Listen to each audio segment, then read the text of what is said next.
ओम वंदे देव उमापतिं सुरगुरुं वंदे जगत् कारणं वंदे पन्नगभूषणं मृगधरं वंदे पशूनां पति वंदे सूर्यशशाङ्कवन्ननयनं वंदे मुकुन्द प्रियं वंदे भक्तजनाश्रयं च वरदं वंदे शिवं शंकरं।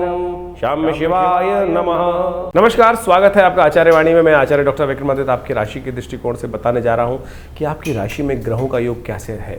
सिंह राशि वालों, जुलाई का मध्यकाल आपकी राशि के दृष्टिकोण से सबसे विशेष रहेगा, क्योंकि आपकी राशि के स्वामी जो हैं सूर्य, वो घर परिवर्तन करने वाले हैं और घर परिवर्तन कर कर ऐसी जगह जाने वाले हैं जो आपके मनोमस्तिष्क में एक नया विचार डालने वाले हैं। और वो विचार हो सकता है, यदि आपने बैलेंस नहीं किया तो फितूर भी बन सकता है, इस बात का ध्यान रखना।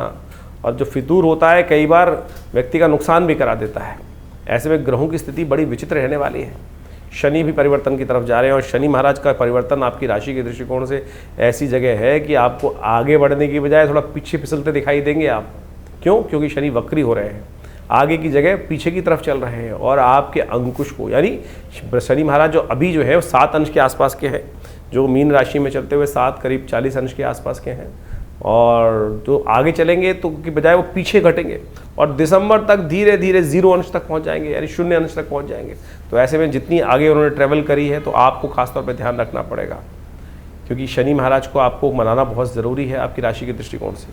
और भी बहुत सारे परिवर्तन होने की कगार पे हैं। बुध बृहस्पति सब कहीं ना कहीं कुछ ना कुछ परिवर्तन की तरफ जा रहे हैं और ऐसे में ये परिवर्तन क्या आपके साथ खेल खेलने वाले, कैसे आपको अपने जीवन में लाभ लेना है, वो सारी बातें आपको अच्छे से समझ लेना चाहिए। ग्रहों की चाल जो समझ लेता है वही संसार में विजय की तरफ अपने आप को अग्रसित कर सकता है और जीवन में विज्ञान के दृष्टिकोण से आगे बढ़ते हुए कार्य करें। सबसे पहले समझ लें 11 तारीख को ग्रह क्या कह रहे हैं।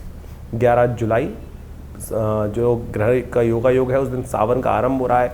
शुक्रवार के दिन सावन की कृष्ण पक्ष की प्रतिपदा तिथि है और ग्रह नक्षत्रों के दृष्टिकोण से दिन आरंभ आपका विजय के साथ होता दिखाई दे रहा है, लेकिन थोड़े थोड़े आगे बढ़ते बढ़ते मध्याह्न आते आते कहीं ना कहीं चीज़ें नेगेटिव होती दिखाई देंगी। ध्यान रखना, पहले से तैयारी कर लें तो अच्छा होता है।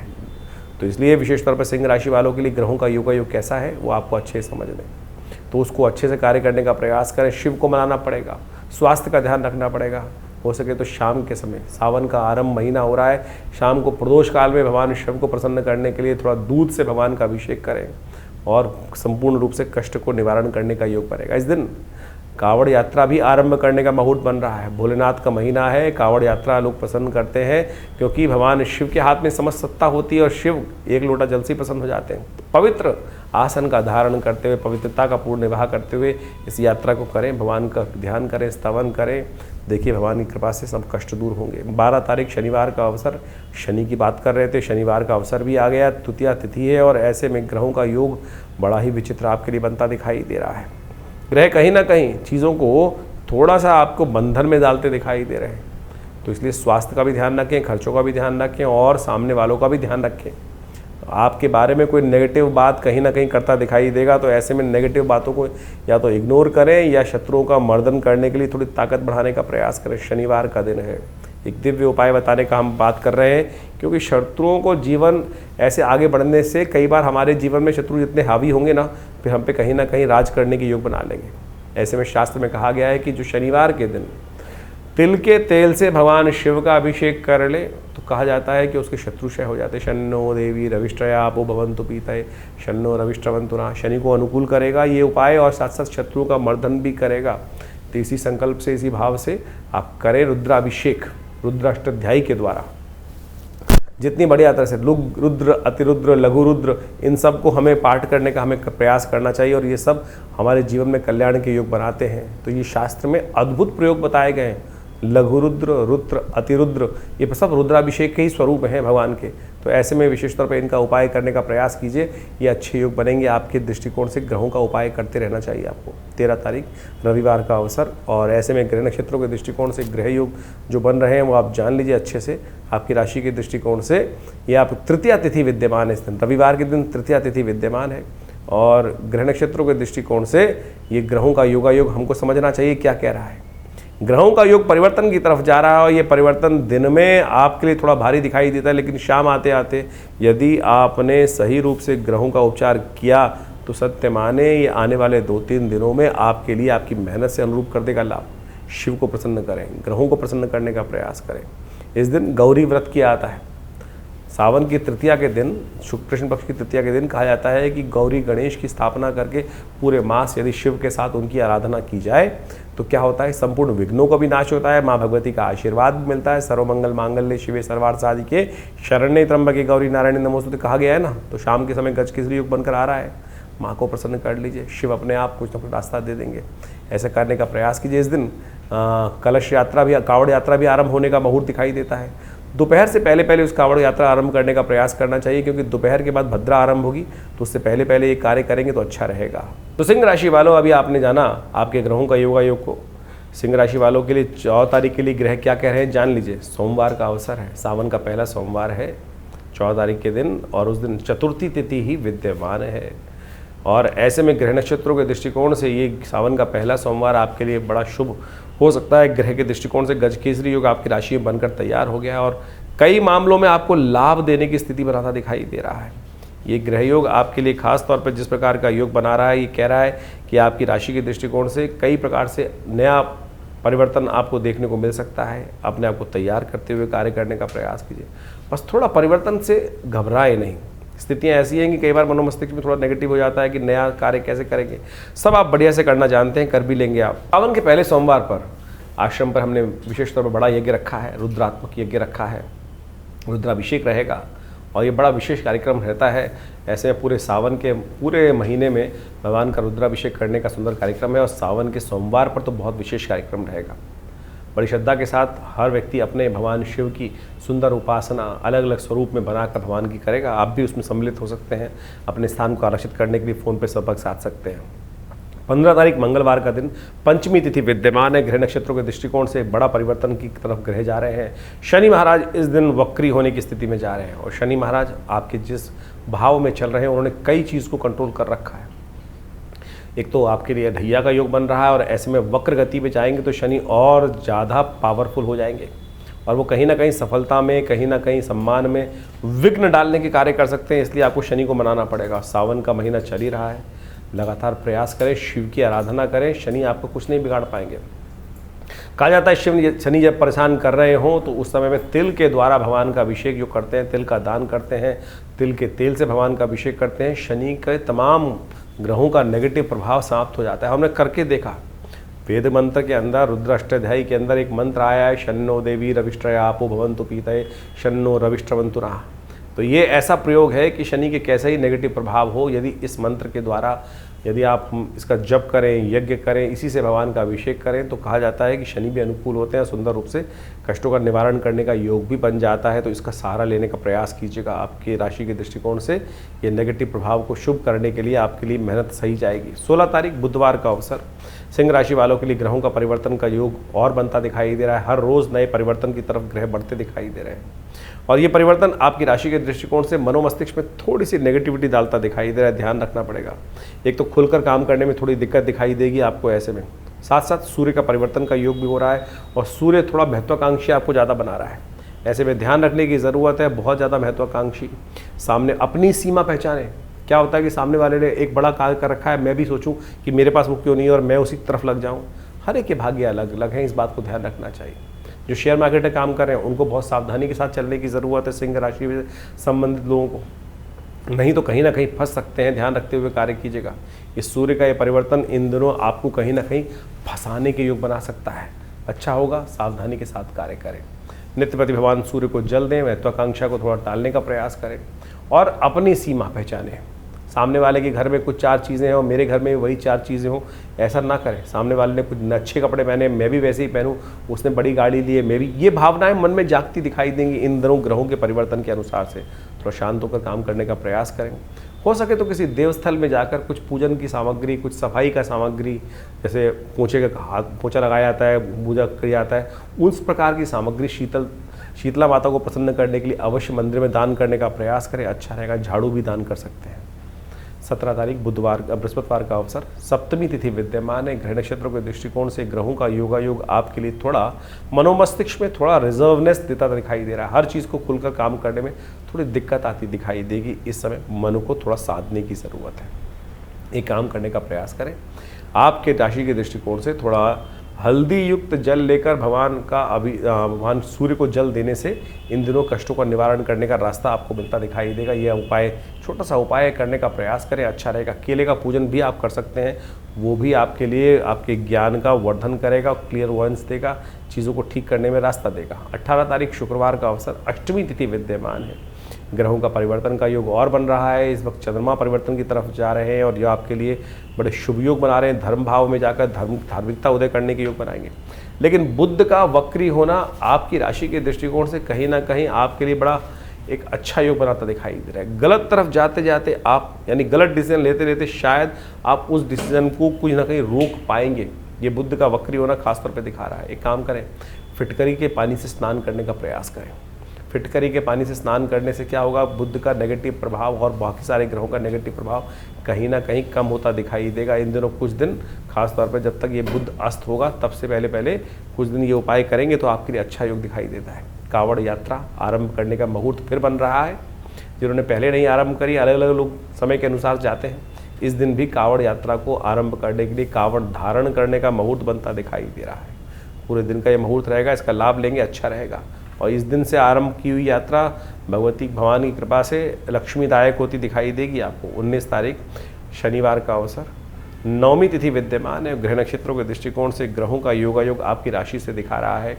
धर्म की तरफ आपकी आस्था जागती दिखाई दे रही, लेकिन सरलता ध्यान रखिएगा।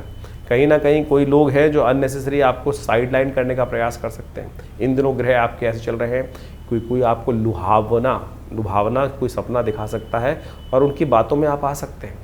और कहीं ना कहीं वो शातिर व्यक्ति आपको नुकसान पहुंचाने का कार्य कर सकता है। ध्यान रखते हुए कार्य करने की ज़रूरत है। खास तौर पर शनि चल रहे हैं वक्री, और आपकी तरक्की की बजाय वो आपको प्रसिद्धि की जगह थोड़ा सा यश में कहीं ना कहीं कमी लाने की योग बना सकता है। गौरी पूजन करें इस दिन, कुमारी पूजन करें, छोटी कन्याओं को विशेष तौर पर वस्त्र इत्यादि दान करके उनका पूजन आशीर्वाद देने का प्रयास करें, वो अच्छा रहेगा। 20 तारीख रविवार का अवसर, दशमी तिथि विद्यमान है। ग्रहों का परिवर्तन होने का योग दिखाई देता है और ये परिवर्तन आपकी राशि में एक राजयोग का निर्माण करता दिखाई दे रहा है गोचर में, जो आपके लिए खास तौर पर आपको एक अट्रैक्शन देता दिखाई दे रहा है। आपके काम से लोग प्रभावित होते दिखाई दे रहे हैं, बट सीमा पहचानिएगा। सीमा से बाहर जाकर काम ना करें अपनी, चाहे वो स्वास्थ्य की सीमा हो, चाहे वो शारीरिक संबल की सीमा हो। लेकिन ग्रह योग ऐसे बन रहे हैं कि सामने वाले लोग इन दिनों आपकी तरफ थोड़े अट्रैक्ट होते दिखाई दे रहे हैं।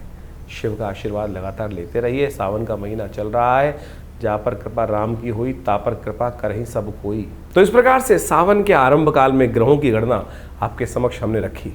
ये ग्रहों की गणना के अनुसार से हम सबको अच्छे से समझ लेना चाहिए कि देखिए, इस वक्त बृहस्पति अतिचारी अवस्था में पूर्ण प्रभाव उत्पन्न करने के लिए बहुत तेज गति से चल रहे हैं, और शनि महाराज इस वक्त वक्र स्थिति में, जो विशेष जुलाई के सावन के मध्यकाल में, जो सावन का आरंभ काल है उसी में वो वक्र गति प्राप्त कर चुके हैं। और ये योग किसी प्रकार में शुभ नहीं कहा जा सकता। षडाष्टक योग भी शनि का और विशेष तौर पर आप समझिए मंगल का बनाया हुआ है। और इस प्रकार से ये संसार के दृष्टिकोण से जो कुछ दिन पहले लोगों को लग रहा था कि शांति का वातावरण द्वारा बन सकता है, ये कहीं ना कहीं अंदर खाने में कहीं ना कहीं उपद्रव के योग बनाता दिखाई दे रहा है। कहीं ना कहीं आने वाले समय में कुछ ना कुछ अशांति का वातावरण भयावह स्थिति में बनता दिखाई देगा। कुछ ना कुछ उपद्रव कहीं ना कहीं उत्पन्न होने के योग अच्छे खासी बनते दिखाई देंगे। इसके बाद शनि मंगल का टकराव भी आरंभ हुआ चाहता है।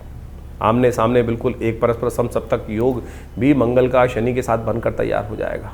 तो ये कहीं ना कहीं प्राकृतिक उपद्रव भी उत्पन्न कर सकता है, कहीं ना कहीं प्राकृतिक आपदाओं को कहीं ना कहीं आरंभ कर सकता है। भूमि का कहीं ना कहीं कंपन उत्पन्न हो सकता है, और साथ साथ जो युद्ध की स्थिति जो बनी हुई थी अभी वर्ष के आरंभ काल में, वो पुनः कहीं ना कहीं दोबारा स्थिति को कहीं ना कहीं और आग में घी डालने का कार्य बहुत सारे राजनीतिक दल करते दिखाई देंगे। लेकिन आपकी दृष्टिकोण से, आपके राशि के दृष्टिकोण से हमने पूरा बताया कि क्या कुछ प्रभाव उत्पन्न करने के योग बनेंगे। देखिए, सावन का महीना बड़ा श्रेष्ठ होता है। सावन का महीना संपूर्ण रूप से भगवान को अपने जो कर्म को समर्पित करने का माना जाता है, और जा पर कृपा राम की हुई ता पर कृपा करहीं सब कोई, इस भाव का ध्यान रखना चाहिए। भगवान जिस पर प्रसन्न हो जाएंगे और भारतीय संस्कृति में तो सोचें कितने सुंदर सुंदर रूप से अनेक अनेक उदाहरण उपस्थित करके ये भाव समझाए गए हैं कि जीवन में जो हम कर्म करते हैं उसका भोग हमको प्राप्त होता है, शुभ अशुभ जैसे भी कर्म। अब शुभ तो हो जाए और उसके द्वारा हमारे जीवन में शुभ का आगमन बन जाए तो बहुत अच्छा है, लेकिन यदि अशुभ कर्म हमारे द्वारा मनसा वाचा कर्म 3 प्रकार के कर्म शास्त्र में बताए गए हैं। और कई बार क्या होता है कि हम बहुत ज़्यादा कॉन्शियस होकर कार्य करने का प्रयास करते हैं तो बहुत सारी चीज़ें शुभ करने की तरफ प्रवृत्त हो जाते हैं। कई बार धर्म व्यक्ति जब निष्ठ व्यक्ति होता है, लेकिन कई बार अनायास ही बहुत सारे दुष्कर्म हो जाते हैं। अब उनसे मुक्ति का मार्ग किस प्रकार से बने? हमारे यहाँ संसार में विशेष तौर पर इस बात को समझना चाहिए कि हर धर्म में, हर पंथ में कहीं ना कहीं इस भाव को रखा गया है कि दुष्कर्मों से मुक्ति किस प्रकार से हो। बहुत सारे लोगों ने इसको भ्रांतिवश अनेक अनेक स्वरूप में उपस्थित कर दिया। आप समझें कि उस कर्म से, दुष्कर्म से मुक्ति के लिए ही कई जगह क्या होता है कि कहीं पाप आ गया, कष्ट आ गया तो क्या करते हैं आप देखें, विभिन्न देशों के अंतर्गत अनेक अनेक प्रकार से उदाहरण उपस्थित किए जाते हैं। कहीं बलि, कहीं कुर्बानी, कहीं कुछ और, यहाँ तक कि कहीं कहीं अनेक अनेक मतों में अनेक अनेक प्रकार के उल्टे सीधे कर्म भी बहुत ज़्यादा करते हैं। लेकिन भारतीय संस्कृति में सोचे कितना सुंदर भाव कहा गया है, जो हम त्रिदुलम त्रिगुणाकार, हम जो बिल्वपत्र भगवान को अर्पित करते हैं, सावन के महीने में विशेष महिमा उसकी कही गई है। त्रिदुलम त्रिगुणाकारम त्रिनेत्रम च त्रिधायुधम त्रिजन्म पाप संहारम बिल्वपत्रम शिवार्पणम। यानी शास्त्र में इतने सुंदर कहा गया है कि एक बिल्वपत्र बड़ी श्रद्धा के साथ यदि भगवान पर आप अर्पित कर दें तो क्या कहा जाता है? त्रिजन्म पाप संहार, 3 जन्मों के पाप जो है वो सब समाप्त हो जाते हैं। ये सोचे कितनी सुंदर समर्पण भाव से एक कर्म यदि आप कर ले तो वो किस प्रकार से निवृत्ति दे देगा अनेक अशुभ कर्मों से। और तो और बड़े बड़े सुंदर मंत्र कहे गए हैं, सौराष्ट्रे सोमनाथम च श्रीशैले मल्लिकार्जुनम उज्जैन्यम महाकाल, ये भगवान की वंदना है। और कहा गया अंत में सप्त जन्म कृतम पापम प्रातः स्मरणेन विनश्यति।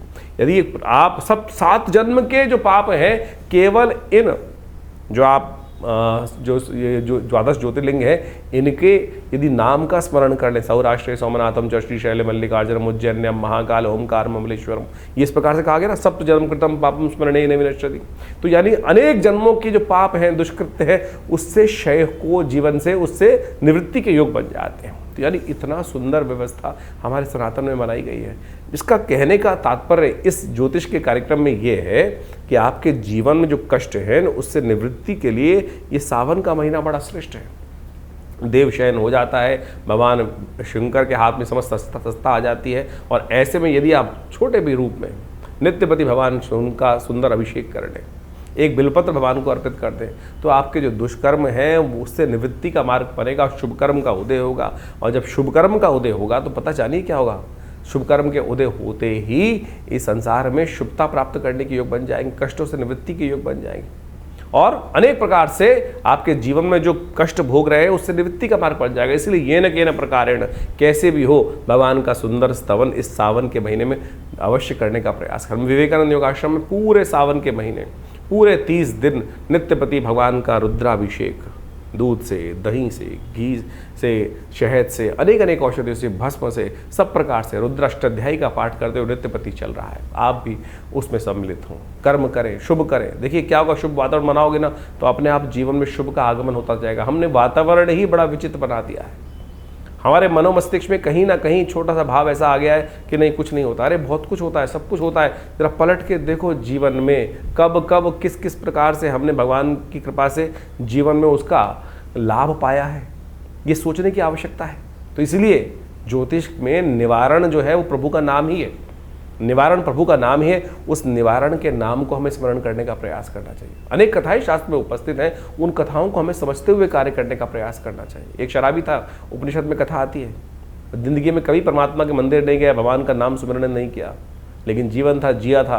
तो कई बार बहुत सारे का जीवन में कई बार योग बन जाते हैं। कहा जाता है कि एक दिन वो नाचने वाली के पास जा रहा था और थोड़ा सा पान का बीड़ा हाथ में था और साथ में कुछ मालाएं थी, कुछ मीठा था हाथ में और कुछ ना कुछ नशा भी कर रखा था उसने। कहा जाता है कि बरसात का मौसम था, कहीं ना कहीं चलते वक्त रास्ते में ठोकर लगी, नशे में था, वो गिर पड़ा। बहुत देर तक गिरा पड़ा रहा। सुबह सुबह रात शाम से भोर होने की वेला आई, मंदिर में सामने जब उठा कुछ आवाज़ हुई तो सामने मंदिर था और सामने मंदिर में देखा तो शिवालय दिखाई दिया, भगवान शिव का शिवालय था वो। बस गिरता पड़ता कैसे ही पता नहीं भाव मन में क्या जागा, कोई पुण्य कर्म जागा होगा, भाव आया, अरे ये जहाँ जा रहा था वहाँ के लायक तो रहे नहीं, मिट्टी लग गई, आज इन्हीं को चढ़ा देता हूँ। शिव साक्षात सामने विराजमान थे। गया और उस शिवलिंग पर वही पान का बीड़ा, मिट्टी लगा हुआ, मिट्टी लगी हुई माला भगवान को अर्पित कर दी, और मंत्र जो टूटा फूटा याद था, कहीं सुन रखा था, ओम नमः शिवाय, और वही सुनते हुए वहीं भगवान पर अर्पित कर दिया। वो सब सामग्री उस मंत्र का उच्चारण करते हुए देवयोग से उसी वक्त प्राण निकल गए, चोट लग चुकी थी ज़्यादा, और वहीं शिवलिंग पर ही वो गिर पड़ा और वहीं प्राण निकल गए। कालांतर में उसको यमराज के समक्ष उपस्थित किया गया और कहा गया कि यमराज महाराज, ये जीव आया है, लाइन में लगे हुए थे, नंबर आया तो पता चला चिरकाल तक इनको नरकादि लोकों में वास करना है, लेकिन एक बहुत सुंदर योग है, चित्रगुप्त ने बताया कि इनको 2.5 घड़ी का इंद्रासन प्राप्त हुआ है। 2.5 घड़ी का इंद्रासन, उस जीवात्मा की भी आंख खुल गई एकदम। उसको भी लगता था उसने कभी ज्ञानता में कोई शुभ कार्य में ज्ञान में किया ही नहीं था, जिंदगी भर कुछ गलत काम किए होते। मरने के बाद तो सबको ज्ञान होता है कि मैंने क्या किया क्या नहीं किया। ज्ञानवान जब जिंदा रहते हैं तब तो हमको होश ही नहीं रहता है हम जो कर रहे हैं वो शुभ है या अशुभ है, लेकिन आत्मा को तो सब कैलकुलेशन होकर पता चल रहा है ना, कहाँ जुड़ रहा है कहाँ नहीं जुड़ रहा। तो यही भाव उसकी आत्मा को जब जीवात्मा के रूप में वहाँ उपस्थित था तो कहा था हमने तो कुछ किया ही नहीं शुभ, तो हमको तो लाइन में जाना ही है, जहाँ जहाँ कड़ाई में डालोगे जो कुछ होगा, कुंभों में पड़ना है वो जाना ही है। लेकिन जैसे ही वहाँ एक भाव उत्पन्न हुआ कि 2.5 घड़ी का इंद्रासन, तो उसे पूछा गया, यमराज जी के समक्ष जब उपस्थित हुआ तो पूछा गया महाराज कहाँ जाओगे, नरक या पहले 2.5 घड़ी का इंद्रासन। उस जीवात्मा ने एक बड़ा विचित्र प्रश्न किया कि महाराज आज्ञा हो तो एक प्रश्न पूछना चाहता हूँ। धर्मराज जी ने कहा आप आज्ञा है, आप धर्मराज के समक्ष उपस्थित हैं, जो आप चाहेंगे उसका जवाब दिया जाएगा। बोले मेरी मति में मुझे ऐसा कोई कर्म याद नहीं जिससे मुझे ऐसा कोई शुभ हो कि मुझे 2.5 घड़ी का इंद्रासन का सुख प्राप्त होने का योग बना हो। तो धर्मराज ने कहा कि चित्रगुप्त जी बताएं इनको कौन सा कर्म इन्होंने ऐसा किया। तो कहा महाराज इन्होंने एक मरते वक्त अंतिम में सांस लेते हुए भगवान पर इस प्रकार से इस अवस्था में मनसा वाचा कर्मणा, तीनों रूप में इस संसार से निवृत्त होकर भगवान के श्री चरण में समर्पित होते हुए प्राण को त्यागे, और इस भाव से उन्होंने सब कुछ अपना संपूर्ण भगवान को समर्पण कर दिया। तो बताया गया भाई ये कर्म का आपने किया है, इसी कारण से, इस छोटे से कर्म के कारण से आपको 2.5 घड़ी का इंद्रासन प्राप्त हुआ है। जीवात्मा में सुना और फिर पूछा भाई यमराज ने, हाँ भाई कहाँ जाओगे बताओ। तो उन्होंने कहा महाराज मुझे इंद्रासन पहले चाहिए, और इंद्रासन के बाद फिर 2.5 घड़ी के भोगने के बाद कहा जाता है कि धर्मराज की आज्ञा से उनको उपस्थित किया गया इंद्र के समक्ष कि महाराज इंद्र, राजा देवराज इंद्र के समक्ष कि महाराज इनको धर्मराज की आज्ञा से 2.5 घड़ी का इंद्रासन प्राप्त हुआ है। और सत्य माने इंद्र वहाँ से उतरे जो उस वक्त स्थित पे थे। ये शास्त्रोक्त कथा है, उपनिषद में आई हुई कथा है, ये किसी की बनाई हुई कथा नहीं है। मेरी और आपकी मतियों को ठीक करने के लिए जो हमारे संसार में विशेष तौर पर मति अलग अलग प्रकार से हो जाती है, उन भ्रमों को ठीक करने के लिए संसार में हमारे ऋषियों के द्वारा एक कथा उपस्थित की गई है उपनिषदों के अंतर्गत। जब वो वहाँ उपस्थित हुआ 2.5 घड़ी का इंद्रासन के लिए उसका अभिषेक हुआ, संकल्प लिया गया, और पूरी तरह से राज्याभिषेक जिस प्रकार से होना चाहिए उस प्रकार से उनको वहाँ पूरी तरह से विधि विधान का पालन करते हुए, समस्त संस्कारों को करते हुए उनको 2.5 घड़ी का इंद्रासन के लिए, और जैसे ही वो इंद्र पद पर आसीन हुए वहीं नृत्य गंधर्वों का, अप्सराओं का आरंभ हुआ चाहता था। उन्होंने सब रोक दिया, बोले मैं इंद्र हूँ, रुको सब, ये कुछ नहीं होगा। और बोला जल लाओ। जल लाया गया और जल पे संकल्प लिया और कहा ये उच्च श्रवा घोड़ा शुक्राचार्य को दान करता हूँ, कामधेनु गाय वशिष्ठ को दान करता हूँ, समस्त निधियों को दान करना शुरू कर दिया। संसार जो भी स्वर्ग की उस इंद्र के साम्राज्य में जो जो निधियाँ थी संपूर्ण दान कर दी, और अंत में सिंहासन से उठकर नीचे आया और कहा मैं इस वक्त इंद्र, ये मेरा गोत्र, मैं आज इस समय समस्त त्रिलोकी का ये साम्राज्य जो है, स्वर्ग जो है, ये भगवान शंकर के श्री चरणों में अर्पित करता हूँ। और बोला चलो अब कहाँ लेके चलते हो, जहाँ नरक आदि लोग चल रहे हैं चलो। फिर किसकी सामर्थ्य थी? तो आपके जो मन से, मनेव बंधन कारण मोक्षो शास्त्र कहता है, तो समझो, इस विधि को समझो। तो इसलिए ये न कि न प्रकारेण, किसी भी प्रकार से अपने वातावरण को, वो कब आएगी वो वेला जैसे हम श्रद्धा के साथ, विश्वास के साथ परमात्मा का स्मरण कर पाए। तो इसलिए ये जो सावन का महीना है ना, लोक के साथ साथ परलोक को भी सुधारता है। तो इसलिए सुंदर रूप से हम इस भाव को समझें और सावन के महीने में यथाउचित भाव से भगवान शंकर का सुंदर स्तवन जितना हो सकता है वो करने का प्रयास करें। जीवन में कल्याण का मार्ग बड़ी मुश्किल से मिलता है, बड़ी सुंदर से ये वेला आई है। आनंद भाव से परमात्मा का स्मरण करें और जैसा हमने आपको कहा कि जहाँ भी आप हैं वहाँ पर बैठ के करें, करवाएं किसी रूप में। यदि आप आश्रम पे आ सकते हैं दिल्ली में तो बहुत सुंदर रहेगा आपके लिए। ये नित्य प्रति शाम को एक कार्यक्रम हमने रखा है पूरे 1 महीने तक। सोमवार के दिन विशेष कार्यक्रम रहेंगे, प्रदोष के दिन विशेष कार्यक्रम रहेंगे। उन सबकी सूचना समय समय पर जो लोग आश्रम से जुड़े हुए हैं उनको उनके व्हाट्सएप के माध्यम से प्राप्त दे दी जाती है। और आपको भी यदि चाहिए तो आप इन नंबर्स पर अपने मैसेजेस को भेजकर वो समस्त सूचनाएं आश्रम से मांग सकते हैं और हमारी वेबसाइट पर विजिट कर सकते हैं। acharyavickramaditya.com ये वेबसाइट है और समस्त फ़ोन नंबर से समस्त जानकारी प्राप्त करने के बाद जुड़े इन समस्त अपने समस्त जो हमारे आश्रम में गतिविधि कार्यविधि की जाती हैं। ये अध्यात्म का सुंदर मार्ग है। नित्य प्रति आश्रम पे 8 घंटे करीब यज्ञ रहता है। माँ भगवती का सुंदर श्री विग्रह विराजमान है जो 500 साल पुराना दिव्य श्री विग्रह है। तो आप कोशिश करें ज्योतिष को केवल नग बेचने वाला कार्य ना करें। ज्योतिष एक ऐसा विषय है कि जिससे हमको सीधा रास्ता प्राप्त होता है, समर्पण भाव का ज्ञान हमें प्राप्त होने का रास्ता बन जाता है। आशा है आप इन समस्त सिद्धांतों को समझकर, अध्यात्म को समझकर ज्योतिष विज्ञान को भी अपने जीवन में स्थान देंगे और उनके विभिन्न जो पद्धतियां हैं, उपाय हैं, वो सब हम आपके समक्ष लगातार रखते रहते हैं। आप सबके जीवन में कल्याण का मार्ग बने। भगवान शिव आपकी समस्त आदि व्याध जो कष्ट इत्यादि हैं उन सबको हरे और जीवन में कल्याण का मार्ग आपके लिए अवश्य बने। धन्यवाद, नमस्कार।